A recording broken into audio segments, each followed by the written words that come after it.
सारस और केकड़ा की कहानी। बहुत समय पहले की बात है। एक घने जंगल के बीचों बीच एक बहुत ही सुंदर झील था। उस झील में बहुत सारी मछलियां और केकड़ा भी रहता था। वो सब बहुत खुशी से मिलजुल कर रहते थे। लेकिन हर रोज उस झील के किनारे एक सारस आकर मछलियां पकड़कर अपना पेट पूजा करता था। जब भी सारस झील किनारे आ पहुंचता तब सारे मछलियों के बीच भागा दौड़ी शुरू हो जाता था। ऐसे दिन बीतता गया। धीरे धीरे सारस बूढ़ा और कमजोर होने लगा। पहले की तरह वो शिकार भी नहीं कर पा रहा था। सारस बहुत दुखी होकर झील किनारे बैठ गया। सारस का ये हाल देखकर झील की मछलियां बहुत खुश हुईं। सारे मछली सारस के सामने तैरने लगे, पर सारस ने उन्हें कुछ नहीं किया, सिर्फ बैठा रहा। ऐसे कुछ और दिन बीत गए। सारस को ऐसे एक जगह बैठा हुआ देखकर केकड़ा सारस के पास आया और पूछा, भाई, 2-3 दिन से देख रहा हूं तुम यहां चुपचाप बैठे हो, एक भी मछली नहीं पकड़ा, खाना भी नहीं खाया, क्या बात है? केकड़े की बात सुनकर सारस फुट फुट कर रोने लगा। सारस ने कहा, क्या बताएं दोस्त, मैं बहुत ही दुखी हूं। कुछ दिन पहले एक ज्योतिषी ने मुझे एक बात बताया कि बहुत ही जल्दी ये झील सूखने वाला है। बिना पानी के तुम सब कैसे जी पाओगे? तुम सब मर जाओगे। तुम लोगों की मुझे बहुत चिंता हो रहा है, इसलिए मैंने खाना पीना छोड़ दिया। केकड़े ने कहा, क्या बोल रहे हो? ये तो बहुत गंभीर और चिंता की बात है, मुझे सबको बताना होगा। सारस की बात केकड़े ने झील की सारी मछलियों को बताया।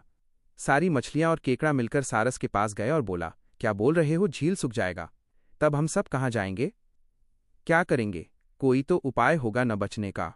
हम सब ने तुमको हमारा दुश्मन समझा, पर तुम तो हमारे दोस्त निकले। हम लोगों की चिंता के कारण तुमने खाना पीना छोड़ दिया। दोस्त, अब तुम ही कोई उपाय बताओ। सारस ने कहा, अच्छा लगा सुनकर कि तुम सबने मुझे दोस्त माना है। एक उपाय है, कुछ ही दूर पर एक तालाब है। अगर तुम लोग चाहो तो मैं एक एक करके तुम लोगों को वहां छोड़ सकता हूं। सारे मछली मान गए और कहा, ठीक है, ठीक है। तालाब में पहुंचाने के लिए अगले दिन से सारस एक एक मछली को अपने चोंच पर लेकर जाना शुरू किया। ऐसे कुछ दिन बाद केकड़े की बारी आई। सारस केकड़े को लेकर रवाना हुआ। कुछ दूर जाने के बाद केकड़े ने सारस को पूछा, भाई, ये तालाब और कितना दूर है? केकड़े की बात सुनकर सारस हंसने लगा और कहने लगा, तालाब? कैसा तालाब? यहां कोई तालाब नहीं है। मैं तो खाने के लिए तुम सबको यहां लेकर आ रहा हूं। इतने दिनों से मछली खा खाकर बोर हो गया हूं। आज बहुत मजा आएगा तुमको खाकर। आसपास देखो, तुम्हारे सारे दोस्त के हड्डियां। अब तुम्हारी बारी है। ये बोलकर सारस एक बड़े से पत्थर पर आकर आ बैठा। सारस की बात सुनकर केकड़ा बहुत गुस्सा हो गया और अपने आप को बचाने के लिए अपने दोनों हाथों से सारस का गला दबा दिया और कुछ देर बाद सारस मर गया।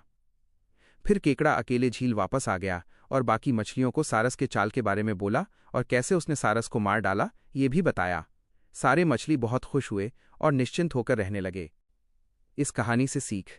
इस कहानी से हमें ये सीख मिलती है कि हमें हर काम सोच समझकर करना चाहिए और किसी की बातों में नहीं आना चाहिए।